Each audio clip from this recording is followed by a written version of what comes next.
Hi, I'm Sarah from Quail Cottage. And I'm Katie from Grow by Lightning Hollows. We're two flower farmers here in Australia, and together we're your bloommates. Today we're interviewing our first guest, the lovely Casey from Three Dogs Flower Farm. Thanks so much for joining us today, Casey. Did you No want to worries. start by telling us a little bit about your background and growing space and how you got into growing? Yeah, sure. So I will try not to ramble too much on background because there's quite a lot, but basically I've always been very plant obsessed. So my prior life before starting Three Dogs Flower Farm, I'm a botanist by training. So I was 5 years into a PhD in researching alpine plants in Australia and the impact of climate change on those plants, which was very cool. Wow. So I've always had a lot of flowers and things around me. The focus of my research is something called phenology, which is the timing of life events in organisms. And I happen to look at flowering, fruiting and whatnot. So just surrounding myself with beautiful alpine wildflowers, all summer long is a beautiful thing to do. And then that I went on a bit of a sabbatical in 2020. We were on 5 acres in Gundagara country, Windjallow in the Southern Highlands. So our house and whole 5 acre property burnt down in the bushfires. Oh, So yeah. that was kind of like a bit of a handbrake on everything. I kind of went on leave from the PhD while we were going through the rebuilding process. Yeah, we started a family and welcomed our first little boy around that time as well. So yeah, I kind of took a bit of a detour into citizen science after the house burnt down. We started something called the Environment Recovery Project. So it was an Australia-wide project. We got everyone to use iNaturalist to observe bushfire recovery after those mega fires that we had. So that was pretty cool. I worked on that for a couple of years, and then we won a really cool award for that through Australian Museum. Yeah, and then around that time, which is about 2 years later, we welcomed another little boy.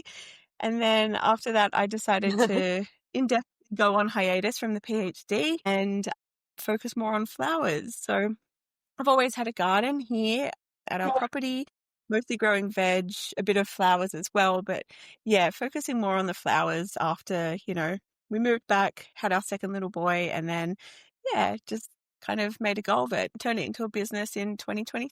Wow, that's such an interesting background and just such a different perspective on growing. And who are your Yeah. customers and sales avenues?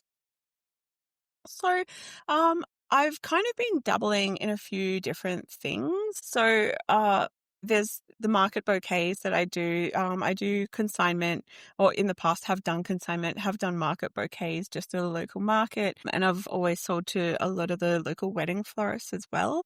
And then the other side of the business is dahlia tuber sales, which is, yeah, that's obviously, dahlia enthusiasts around the country, except for biosecurity states. So yeah, but the fresh flowers have predominantly gone out to the local community and then wedding and event florists. Yeah, okay. So with that in mind, what are your customers' favorite flowers versus your own favorite flowers? I have one of my very favorite customers she's so lovely, she's so British, and she absolutely adores sweet peas, and so do I. So sweet peas are probably just about one of my favorites because they're just the most wonderful thing, fleeting as they are. So yeah, I do love the sweet peas. Obviously not so good for market bouquets or anything like that, but if you're doing a beautiful big arrangement for someone's house and they're just fill her up with sweet peas, I'm like, okay, great. We're aligned. But yeah, I mean, people tend to really, I was actually a little surprised about sunflowers. I really love sunflowers, but then a lot of people don't really fancy them too much, which was, yeah, that was a bit, oh, okay, fine, fair enough. Yeah. Do you find that? Yeah, no, I find my customers love sunflowers, and I was kind of the opposite. I'd heard lots of people saying, "Oh, they're easy to get, and so don't grow them." But yeah, they sell so well for me. So yeah, it's so funny, isn't it? That Yeah, different, where you're based. it's funny. Yeah, I tried a different variety. So I just did one of the stock standard. I just love that golden sunflower with a dark center. Radiance is one that I love to grow. And then I was like, okay, I'll try some of the lighter colored ones. So Copsley has a lovely one called Ice Lady. So those were quite popular, which is a lighter center with more of a pastel lemon petal. So those did a bit better for me, I think. But yeah. Yeah, nice. Can you tell us your favorite thing about flower farming? Yeah, I guess, I'm in a position where I am able to be around a lot for my kiddos who are still very young. So we've got a 4 and a 2 and then another one on the way imminently. So, just being able to kind of be a stay-at-home mum, but I'm also running a business. So, Yeah. being able to, divvy that up. Yeah, that's one of my favorites. Obviously, it's a bit of a, you don't really go into this particular line of work to make a ton of money. It's more of a passion thing that you can Yeah. grow and evolve with. So yeah, it's been nice to kind of have the freedom to be my own boss and find my way, and kind of narrow down on what I'm really interested in and what I want to focus on. Yeah, That's love so that. lovely. We're hoping to learn a bit about seeds from you. So, what's the seed that started it all for you? The one that made you fall in love with saving seed? Oh, yeah. I've always saved seeds. So, I mean, we moved to this property in 2017 and, straight away we got a garden going. I had no idea what I was doing, but like I started obsessively buying and hoarding and collecting seeds. And pretty quickly learnt that some things like really need fresh seeds. Some things you can't really buy the seed and then sit on it. So I think I had a lot of frustration with carrots or something, and I was like, "Oh, that's annoying." And then Is there a secret pretty straight carrots? away. Because Yeah, so that whole particular, they're called the umbellifers or the Apiaceae. Yeah. They're all something that love a fresh seed. So I think my first seed saving ventures were in tomatoes, and I still do that today. Sometimes I forget about them and leave them in a moldy cup Oh, of you grow water the on most the beautiful bench. tomatoes. Yeah, well, this is the latest I've sown tomatoes ever, but I do have probably about 20 varieties going in this year, which is very slimmed down for me. But yeah, seeds, I think once you figure out that like fresh seed is just so phenomenally easier to work with, you're like, okay, all right, and you only really have to let a couple of plants go to seed to get a really big seed crop. So you don't need a whole field of plants going to seed. Yeah. Yeah, absolutely. So as far as starting seed goes, do you prefer cell trays, seed, soil blocks, direct sowing, something else? Yeah, I mean, I really love direct sewing. As I've mentioned, the young children around. So having lots of little trays to fiddle over can sometimes just be a bit too much. I mean, there's some things that do need to go into a tray. So I haven't ventured into soil blocking yet, but anything that I'm pre-sowing, I will usually do it in a 3-liter milk jug because I have those on tap with the children. So I kind of make a little humidity dome out of those. And then, things like, well, I don't grow snaps anymore, but things like that need the humidity, I can do them in that. But in general, I just like direct sewing at the moment because it's so much easier and so much of less of a fiddle. So yeah. I'm with you there. Your milk jugs seem like they're so effective. You always have such amazing germination from what I've seen. Yeah.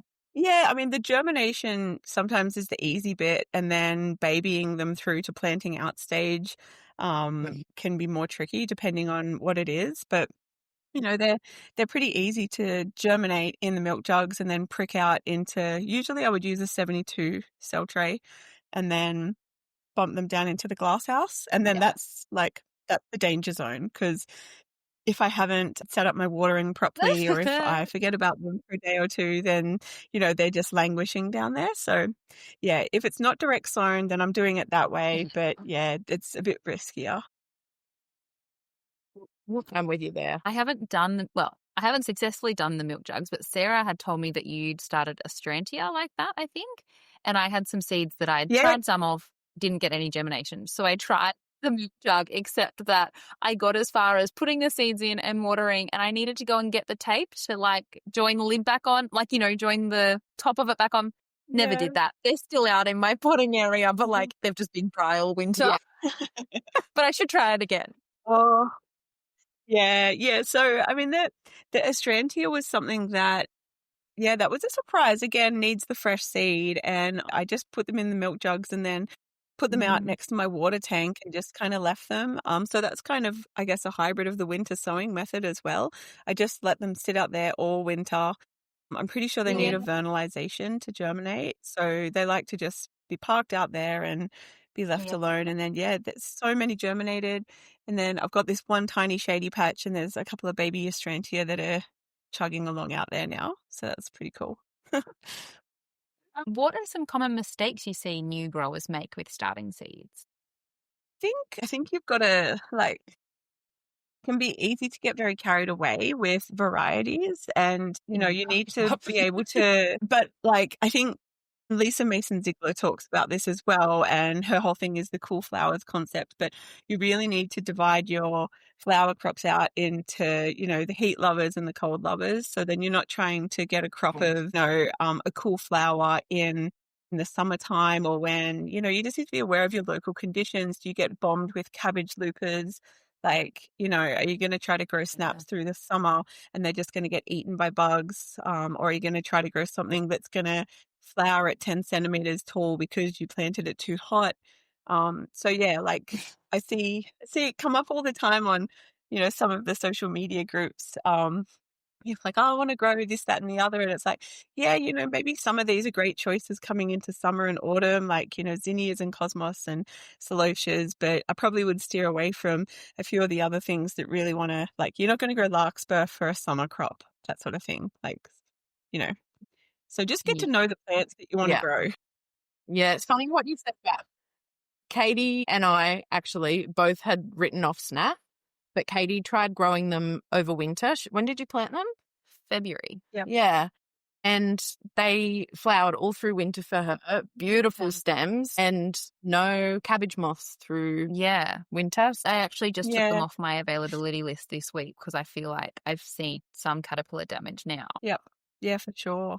Yeah, that's definitely something that I would only ever, I would sow it at the end of mid to late February and then grow it through the winter, grow it through the autumn and the winter, and then get those winter and early spring flowers for sure. Yeah. There's still, I've got a tiny patch of Madam Butterflies that I've just left to slightly short-term perennialize. And they're still chugging along, but nice. yeah. Oh, so on the topic of high maintenance or tricky plants, what are some harder to germinate seeds that you've found, and what are your go-to methods for them? Yeah, it depends on the plant family, I guess. So things like delphiniums and whatnot tend to like a cool, moist stratification. But then again, I've seen people, you can chuck them in your bed, chuck the seeds directly in the bed at the right time of year, and then they're going to get that cool, moist stratification anyway. Lysianthus has a reputation, but it's not so much on the germination. It's more on the babying to plant out stage. Yeah. And then, as we mentioned, Astrantia before, so that can be a fiddle, but again, it just wants that cool, moist stratification. So, for anything that wants that, you would wrap it in some moist paper towel and pop it in the fridge in a Ziploc bag for a couple of days. And then, that should break the dormancy. Seeds are very clever and, they have, depending on some seeds have almost no dormancy mechanism, but some are quite complex. So you think about something like a zinnia and all it wants to do is go in the soil at the right time and be watered, all the way up to, something like the pink flannel flower, which is a fire ephemeral that has to have a very specific combination of heat and smoke and moisture at the right time for it to germinate maybe once every decade.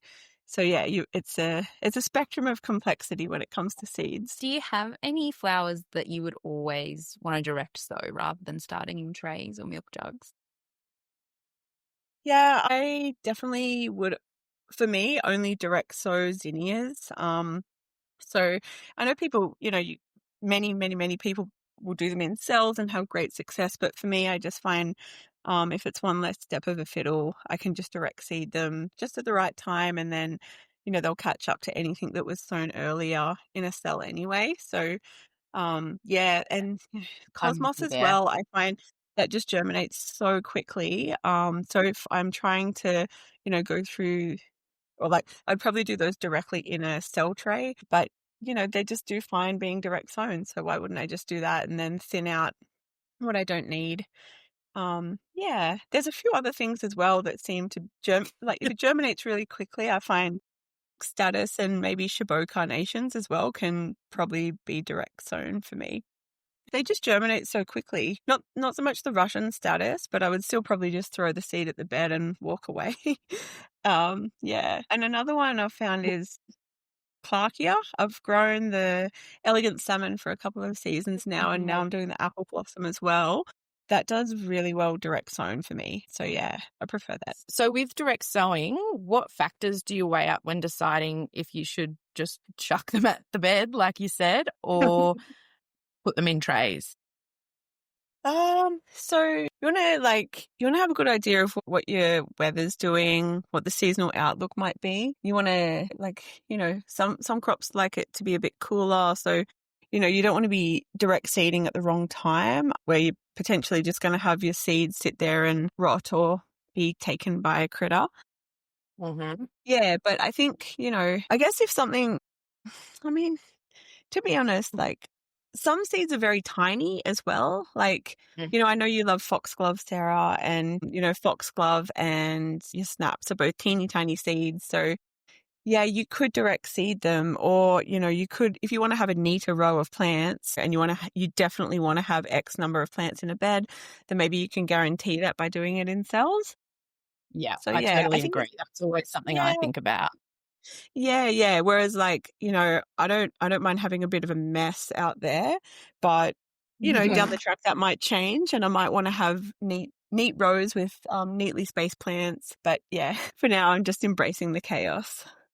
Yeah, nice. I feel like that goes along with having kids around, right? Yeah, absolutely. Absolutely. So it's like, I know that the way that I'm currently farming, maybe I'll stick to some of that in the future. Maybe I'll adapt and change, when I have more time to focus on the business. But for now, it's like, yep, throw seeds at the bed, see what comes up, thin out what I need to. And then because I'm focusing on seeds instead of flower cropping at the moment, it's kind of like, I know that, if I can get X meters of, say, agrostemma to get to seed, I know that I should be able to get, however 1,000 seeds out of my crop. So yeah, I'm thinking more in that seed production brain than the flower production brain at the moment, which is it's a bit of a shift, I must say. Yeah, that is so funny, isn't it? Do you follow any particular sewing calendar or do you experiment every season? I just kind of roughly try to get things in around the right time. If it was a particularly cold spring, I would hold off on the celosia and the zinnia. Probably would get my dahlia tubers in the ground a little later. But I think the one reminder that I have in my Google Calendar is around the 15th of December to sow biennials. Oh, that's a good one to have marked. Yeah, so yeah, it is a handy one. And then yeah, I just tend to, I start collecting my seeds that I want to have sown for cool hardy annuals 6 to 8 weeks before our first frost date. I'll start to collect my seeds around the start of February and get those sown by late February, mid to late February. But yeah, spring is a little bit more open-ended, I find, because I'm not trying to really do cool flower plantings in spring. It's a bit more chill and I'm just kind of waiting for the soil to warm up. And yeah, anytime from around mid-October to mid-November, I'd probably get my last direct seeded crops in around the start of December for, say, like single stem sunflowers or African marigolds or something. And what about zinnias? Do you continue to sow them or? Yeah, so I've done it. I've done it where I've just had the one crop go in and they've just kept producing all season. And that works just fine. But usually I will do 2 or 3 successions of zinnias now. But yeah, I mean, if you give the plants enough space and you cut them vigorously enough, frequently enough, then, they can remain quite healthy for. What are your average humidity percentages like there? Oh, That's a good question. I don't really actually look at the humidity, but because we're at about That tells us 650 everything. meters. So yeah, our humidity up here, in the, we're in the Southern Highlands. It's not as bad, say, if I was growing down on the coast. Mm. So yeah, humidity is not as much of an issue. So, mildew will work its way in at some point in the season. And if I've been a bit slack on thinning my direct sown plants, then they're a lot more susceptible to getting a bit spotty and a bit sick. But yeah, it's not a huge issue, I find. Does your season for things like zinnias usually end in a frost? Yeah, usually. So the zinnias will just keep going up until that first frost. And usually I would say around the end of March, things are definitely petered out. Yeah. And there'd still be a few random things hanging on. But yeah, the end of March is usually when I would firmly say that the fresh flower season is over.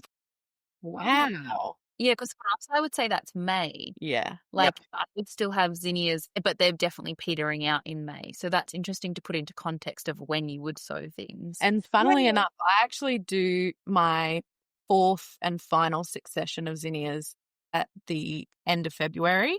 Yeah, okay. So going into May. Yeah. Yeah. And then we do frost eventually, but only a few. I think this year it was July. It was our first Yeah. frost. It was Yeah, our wow. first was July. Yep. Yeah, But our the flex frost was a bit later as well. Yeah. Yeah. Yeah, I was going to say I would say ours stop flowering due to reduced sunlight hours. Yes. Yeah. It's not like we have flowers up until frost. No. Yeah. Yeah. Yeah. No, the dahlias are definitely going all bubbly headed and Yeah. it's definitely by this, April. But we do get a bit more of a severe frost down here. So rather than trying to squeak in an extra warm season planting, it's like, oh, okay, we'll just start to think about the autumn crops that we can overwinter and then crop in spring. I wanted to go back to something you said. You mentioned biennials, and I feel like a lot of people struggle to wrap their head around how they work. I have only wrapped my head around how they work for us here in the Southern Hemisphere, like in the last year. Yeah. Can you talk to us a little bit about that? So they're an interesting group of plants. Like for cut flowers, it's things like so we're not talking about F1 hybrids. We're talking about, just the, older open pollinated varieties like foxglove and honesty and aquilegias and some aquilegias can be perennial, but some of the delphiniums as well, campanulas. So they like, and actually one that I haven't grown but I do really want to grow is sweet rocket. So I will try to get that in this year because it looks really pretty. But yeah, so they like to grow and vernalize over the winter, but they don't get sown when your usual autumn sown crops go in. They need a longer growing period. So they need to have more of a robust plant going into winter than the autumn sown crops. So they would then go through, so you would plant them here in the Southern Hemisphere around the middle of December and then grow them out. And then you want to be planting a decently sized seedling into the ground so it can go through winter, not being too big, not being too small. And then, they will come into flower in spring and early summer, depending on what they are. And then their life cycle is just a little bit longer than an annual. So they'll go through flowering. They might have a second flower if they're cut back later in autumn, and then they would naturally go to seed. So they would go to seed, and then that would be the end of their life cycle. But yeah, it's just, it's think of it as a cool, hardy annual, but with a bit of a longer life cycle, I guess, would be the simplest way to explain it. But yeah, it's just getting the timing right for those. Yeah, I was going to say, do you have any tips for starting the seed, which kind of need to be started when it's still very hot, when there's something that doesn't tend to like that? Yeah, so like having them in a hothouse is not super ideal. If you've got a shady corner and like a trestle table or something, they could just go out there. I tend to like to do those, like in milk jugs. Yeah. But you could just use a nice deep tray and just do a broadcast sewing instead of, doing Yeah. and then pricking out from the tray instead Yeah. of just having, I just find I like to maximize space with seed sowing. So rather than having tables and tables covered with seedling trays with the seeds in it, sometimes it's nice to be able to prick out so you know that you've got a 72 flat that's full of pricked out Yeah. seedlings rather than having to, have spotty germination. But yeah, with the biennials, because they're getting sown in the summertime, they just like to be kept cool and shaded as they're tiny little plants, well watered. So put them in a shady, dappled sun sort of position. Mm-hmm. Yeah. Yeah. Or if I you've got love like a that shade method of house or something. broadcasting just across a big open tray. Yeah, yeah. And something that's a bit deeper as well so that they can get their Yeah. roots down and you can prick them out when they're a little bit more manageable rather than a tiny, tiny little germinant with just its seed leaves. Mm-hmm. And do you have any tips for managing succession sowings? Successions in general or biennials? Yeah, just in general. Like, how do you keep track? Again, yeah, it really depends on what it is. So I don't do a lot of successions. The one that I have really nailed successions with has been sunflowers, which has been great. I find the African marigolds definitely need, 2 to 3 plantings. They can get a bit spotty and I sow them quite thickly. But yeah, it's just the vibe really for me. I love that. You're on my. Yeah, it's like, I don't have a big calendar that has must sow another succession of zinnias on this day or something like that. No, it's more like, oh, it's been about 2 or 3 weeks. I'll chuck some more. I'll chuck some more sunflowers in. I'll do another 100. I'll do another, however many because Oh, I'm quite a small patch that I'm growing on, only an eighth of an acre. So yeah, it's everything just kind of goes on feel sometimes. yeah. Anything for those of us that grow on vibes. If you're in a similar climate to Sarah, is just watch out for Sarah's Instagram, and she'll prompt you for what you should be sowing. And remember little handy notes from last year of when things flowered if you sow them now. It's really great. Yeah, I'm a calendar and spreadsheets girly, and I love taking notes from the previous season. That is actually so handy to have on record. And yeah, I definitely have asked Sarah a lot of like, oh, yeah, okay. And I'm in a totally different climate. Yes. And now I have to admit that I am a complete novice at saving seed. It's not something, it's not something I've really tried. I love things that will reseed for me. But which crops are the easiest if you were going to start saving your own seed? Yeah, there's so things that do not cross-pollinate are very easy to have good success with because you can be quite confident that the plant that grows from the seed that you've saved is going to resemble or be identical to the parents. So things like sweet peas are excellent to start with because, all you got to do is collect these really big, easy to work with seeds out of the pods. And then, if you've collected from Jilly, you know that you're very likely going to get a crop of Jilly out of the seeds that you've collected, which is really nice. And I Another one love is with like, sweet peas that yeah. you can tell so easily when they're ready. Oh yeah. And you do have to get your timing right because if you leave them on the vine a bit too long, they're going to pop and explode everywhere. Yeah, but it is pretty, there's a good harvest window of 4 weeks or so there where you can keep an eye on them. So that's a really easy one. I just recommend working with big seeds for starting with. Like Cerinthe is a very easy one. Oh, yeah. And, things that are easy to clean and process is another. Like a lot of people are really into saving zinnia seeds at the moment. But they're an outcrossing group of plants. So, that all the varieties that you grow in your garden, you're going to, get a mix in what comes out at the end. And they are a little bit of a fiddle to clean and process. They sure Dahlia seeds, they can be a fiddle as well. Agrostemma is actually more of a fiddle than I would like it to be because it just it has like a double capsule. It's got like the calyx on the outside and then the pod on the inside, and then the pod doesn't open up very easily. So you do need to use quite a bit of mechanical force. Like I use stomping with my boots. Yeah, I was going to say, I find them really easy, but that's because I'm really rough with them. I just Yeah. just rush them. Yeah. And like, again, you want to be harvesting things at appropriate ripeness. If you harvest things too early, then the seed is harder to process as well. Yeah, and they will smush when you stomp on them if you harvest them too early.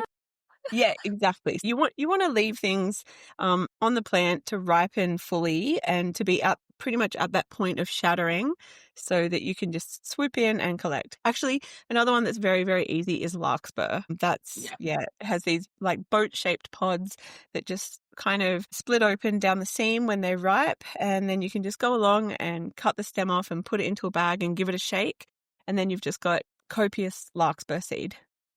Yeah, they're so easy. And I love that they crack open at the top, but they tend not to crack all the way so you don't lose all of your seed to the soil. You can, tip it upside down and shake it out. Yeah, absolutely. So handy. So with saving seed, would you say that one of the biggest pitfalls you find that people have is harvesting stage? Well, possibly. Yeah, I mean, it can be pretty easy to tell when something's ripe and ready to pick, depending on what the variety is. But a lot of the time, it's more like the post-harvest handling that can lead people astray. So trying to store things that maybe have too much moisture in them, and you just get a bag of mold. So that can be very disappointing. Yeah, so just making sure that, anything that you harvest is really nicely dried. So I'm not talking about just drying in an ambient temperature. And then that also helps the seeds to release as well. Yeah, you really want to avoid mold, any humidity around your seed storage. And have you had any success or failures maybe with breeding or selecting traits that you're particularly looking for in flowers? So I I have a lot of very exciting plans for this area, but everything was starting to snowball a bit, and I have to just reel it in and try to focus on, just a few smaller specialities at the moment instead of breeding. So I do love marigolds, and that's something I want to look more at in the future. But we need a white marigold, don't we, Casey? Yeah, and I mean, there is one that they have in the States called white swan, but it's extremely expensive. I've been talking to some seed suppliers, and it's very expensive. But it's actually, it's so beautiful. Just having a beautiful tall white marigold would be the best. But yeah, It certainly would. we'll see. But yeah, so, I think just because I'm deep in young children, it's a bit too much. So it's like, I'll focus on the human babies, and then down the track, I can wrangle some more plant babies. So yeah, no breeding projects here at the moment. Yeah. Are there any must grow varieties, specific varieties that you always grow every year? Yes. So I absolutely adore a pansy that I've now grown for a couple of seasons called Masterpiece Antique Shades.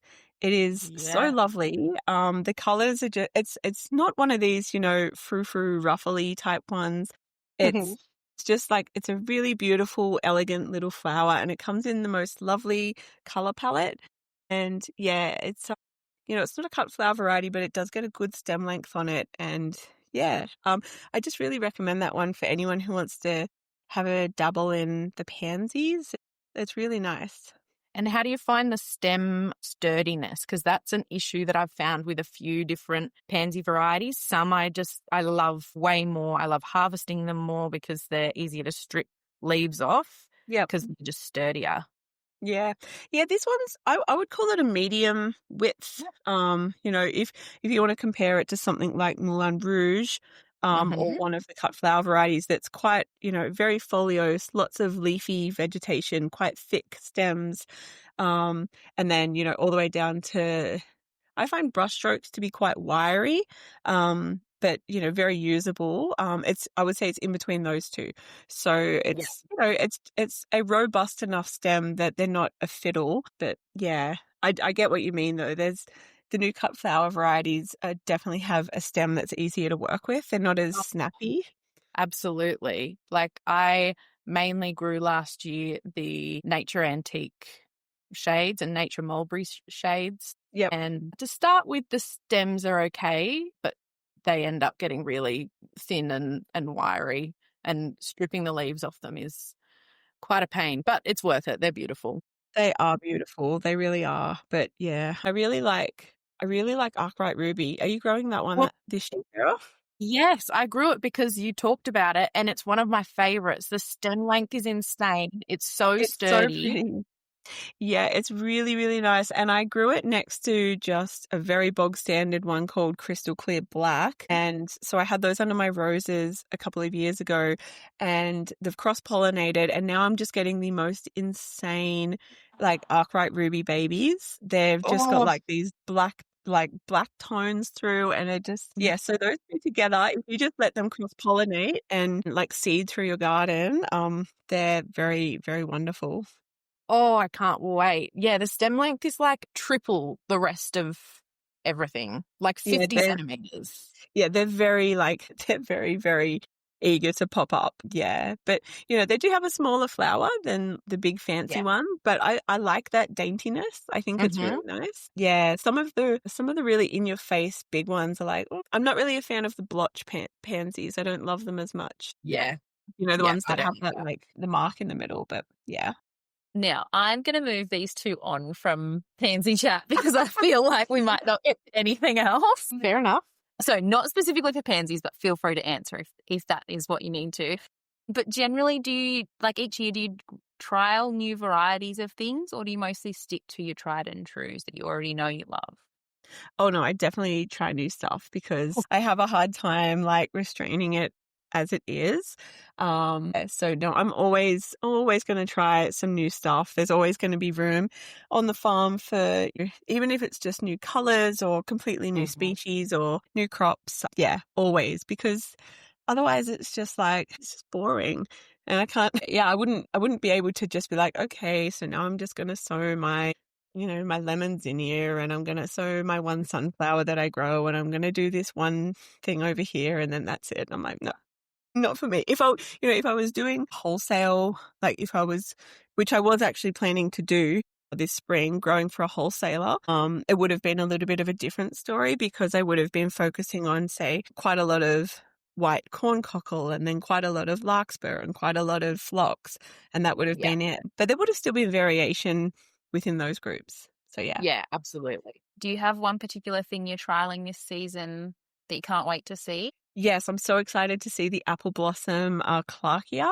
So and yeah, I'm so excited because last year I just had a couple of the elegant salmon plants come up, and from those plants copious amounts of seed was harvested from 2 plants. It's insane.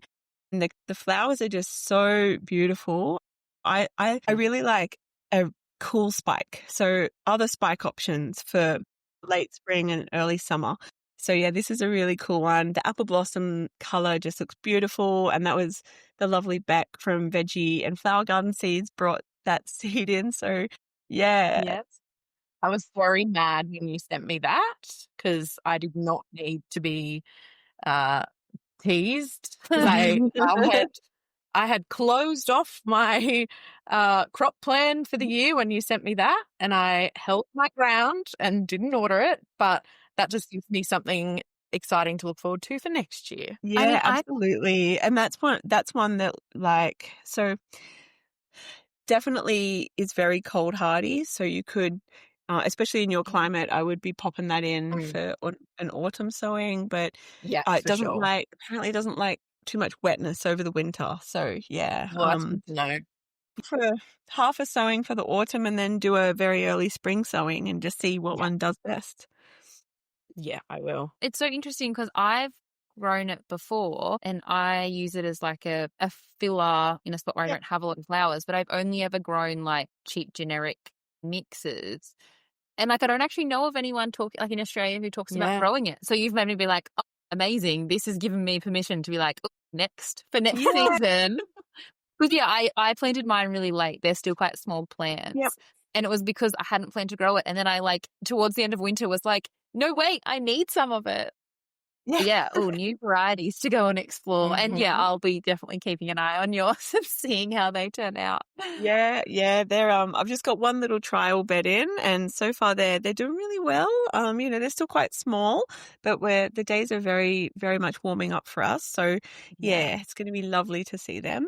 That's so exciting. So when it comes to choosing what you grow, what does your decision-making process look like? The vibes? Yeah, totally. Always the vibes. But I'm trying to move away from, except for dahlias, of course, but I'm trying to move away from crops that are too hungry in terms of their fertilization requirements. So yeah, my farm is very much do as little as possible in terms of disturbance, in terms of, inputs into the system. So yeah, that's why I'm kind of excited about agrostemma and clarkia and things like that, and things that like a low nutrient soil. So I don't need to go out and, buy a whole bunch of fertilizers and manures and whatnot to amend the soil with. So if I can just do cover cropping, if I ever had, blank spaces. But yeah, so that's something that's more kind of influencing my views at the moment.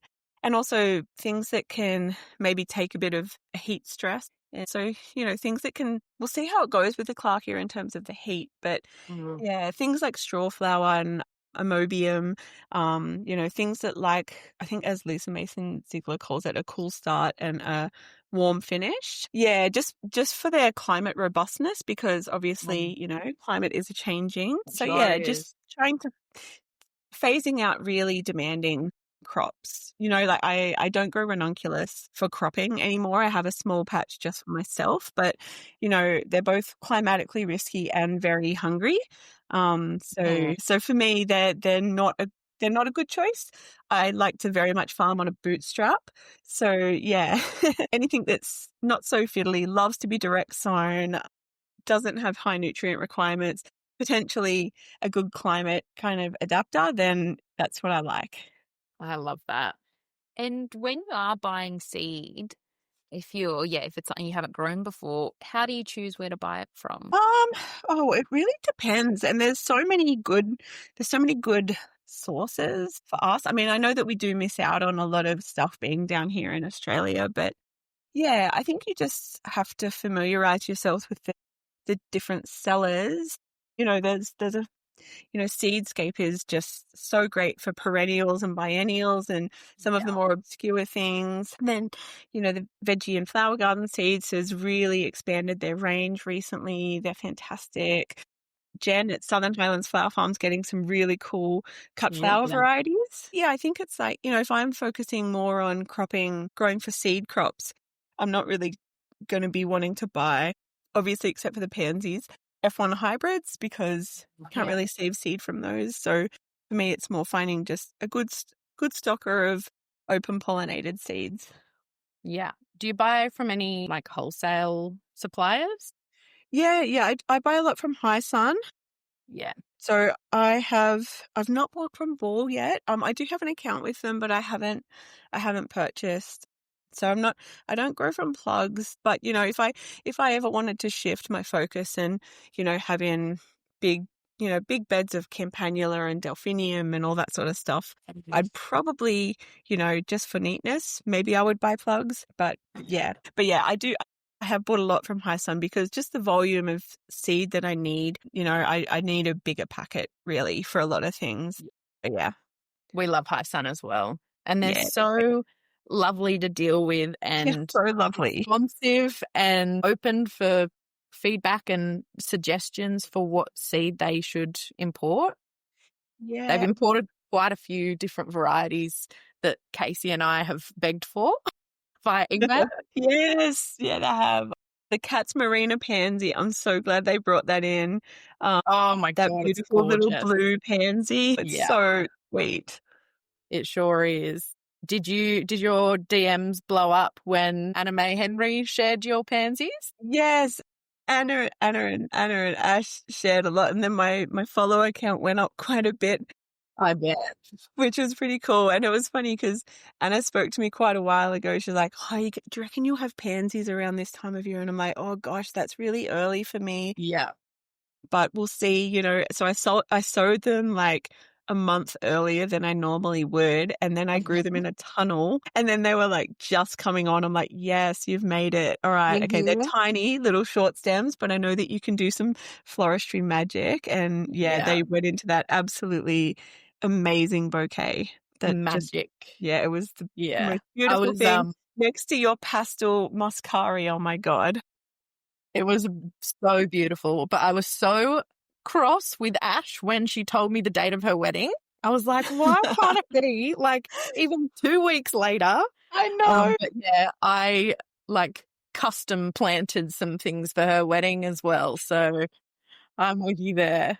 And so hoping that actually pays off. Yeah. Like, yeah, I have a wedding coming up that I have planted things for, and Mhm. there's no buds, so it Oh. won't be happening. But yeah, well done to you guys for planning and it actually, yeah, all coming together. Yeah, I sowed corn cockle agrostemma early for it, and I had quite a bit of crop loss because we had so much rain over winter, but Oh, I managed to have 3 bunches for them, so at least there was some. Yeah. yeah. My corn cockle, it's like, I'm so sorry. Mine doesn't come on until, at least late October Oh, would wow. be, early for me. But yeah, yeah. And I actually suspect corn cockle is something that you can sow year round.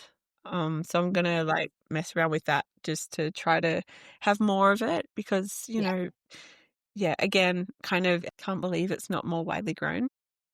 Well, my next question was gonna be what's a variety you think more Aussie farmers should grow from seed? Would that be the answer? Yeah, I mean, it's just so easy and I it's like, totally agree.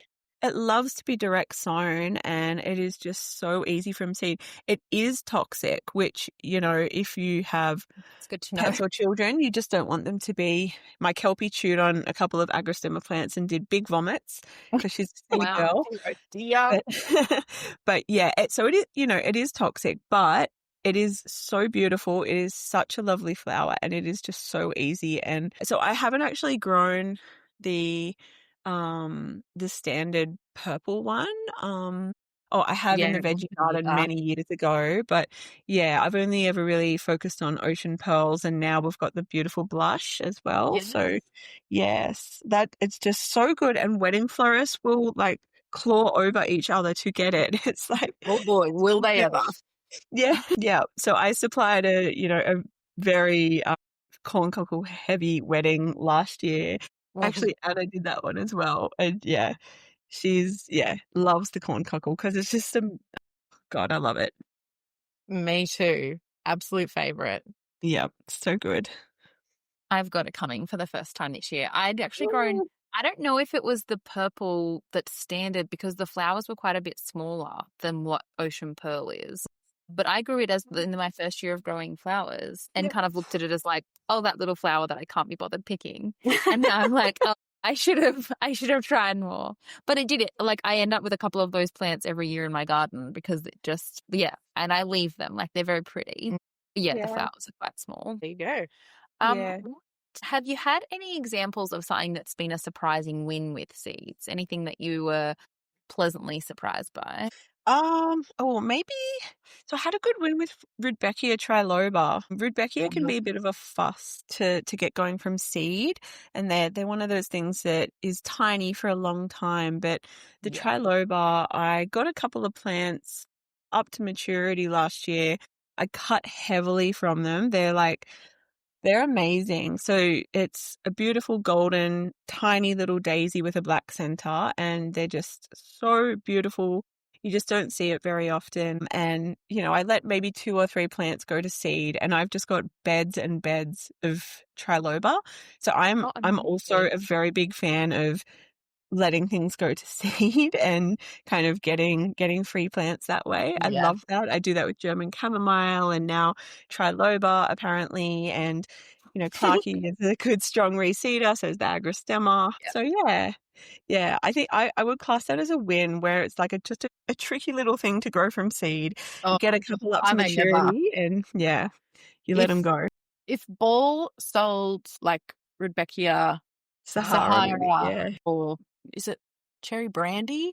Yeah. Oh my gosh. That would be a game changer, but I've given up on trying. I can get them to germinate, but getting them from baby plants to planted out and then established. Like I grew a lot of Goldilocks this year, but then it just got eaten by slugs. Like I got them big enough to plant out, and they're in a patch where I don't get to a lot, which was that was my mistake. But yeah, and now they're still tiny plants, which for me, I'm like, oh, I don't think I'm going to get flowers off them. Yeah, they definitely need baby. Because they stay tiny for it's like alarmingly long that they're tiny. It's like, are you going to do anything more than be 4 leaves on a tiny rosette? And it feels like you're doing something wrong. Yeah. But remember, because they are like a later flowerer as well. Yeah. So they don't really come into flower until midsummer, and then they'll flower through midsummer and autumn. But they're tiny for ages. Yeah, if they're still alive, you've still got hope. Fingers crossed. And that brings us on to your biggest fail. What's been your biggest fail with seed starting? Oh gosh. Oh, so many. I've killed so many plants. Just so many. So many. So, the biggest fail could be the siting of the farm, because we seem to get seasonal inundation. So we do get wetness. So it's currently drying out there now, which is good. But yeah, when was it? Last year? Like we had a really wet autumn.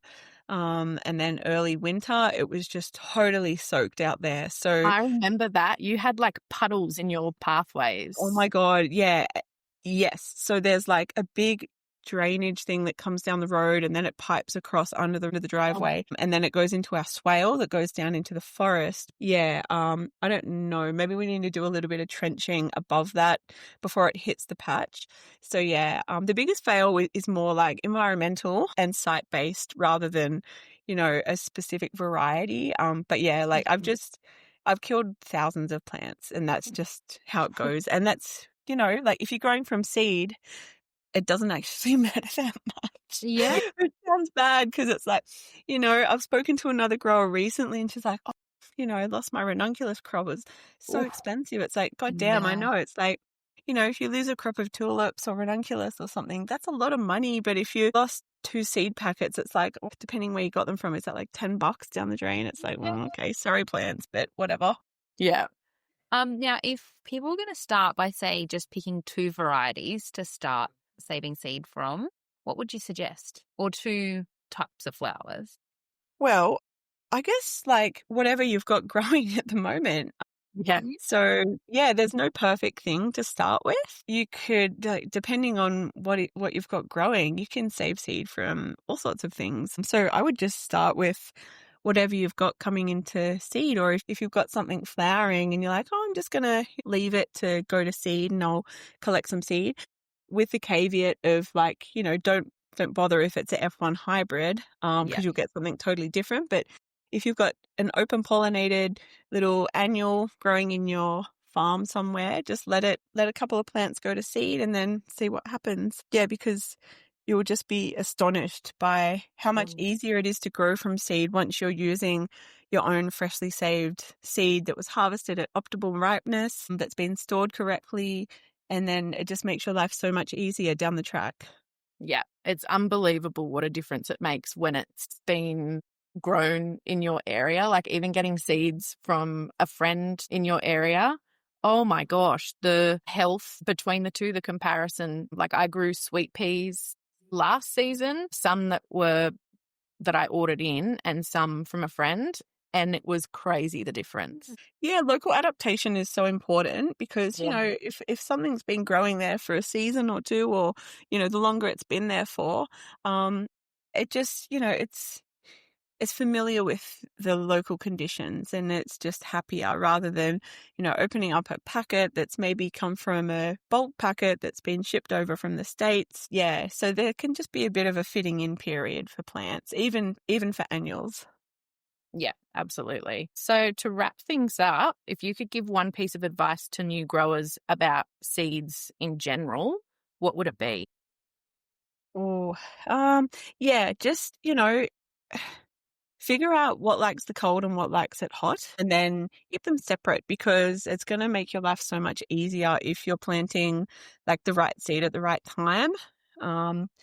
Yeah. And then you just kind of have a go and just whether you like, maybe you want to do a little trial and you've got a packet of whatever and you might want to direct seed some, you might want to do some in cells or do some in milk jugs or do soil blocks, and then do a comparison of what works best for you. And then you're like, oh, okay, so maybe the cell trays didn't go great, direct seeding worked really well. I'll just focus on that in the future. So you can just kind of do trial and error and work it out. Yeah, I love that. Like doing some actual research, but also doing your own research and your own trials. Yeah, exactly. Because, your specific backyard or farm environment is specific to your farm or backyard environment. It's like, it's unique, and, even somewhere next door can be slightly different in terms of microclimate. So, you just got to figure out what works for you. There's obviously broad sweeping, generalizations that we can apply, but, you just work on what works best for you. Yeah, I think that's such an encouraging, such encouraging advice to not to get it perfect, but to just give it a go and work it out. And you're going to be learning no matter what. Exactly. Yeah. So, and when you are working with seed packets, it can be sad when you lose some seedlings, but I think the trial and error part of it is so important to learn rather than just following step-by-step instructions. You want to have a bit of an idea about the variety and, maybe do they want light or darkness for germination, things like that. They're just like the basics. That's just the seed biology. And then you can go beyond that and have a little play around and find out the germination approach that works best. Well, thank you so much for being our first guest on Bloom Mates. I'm definitely feeling very inspired to expand my knowledge about seeds and seed saving. Now, can our listeners get their hands on your seed? Yes, they will be able to. So I don't have my seed shop open at the moment, but probably come late summer, I will have a few seed crops available. Yeah, so that my website is 3dogsflowerfarm.com.au. And yeah, I think last season I had quite a few seed crops, and I'll probably have a similar range of things coming up for this season. So that would be like larkspur, bupleurum, phlox, clarkia, amobium. Agrostemma. Yeah, agrostemma for sure. And I've been here flagging, don't save seed from F1 hybrids, the pansies that we know and love.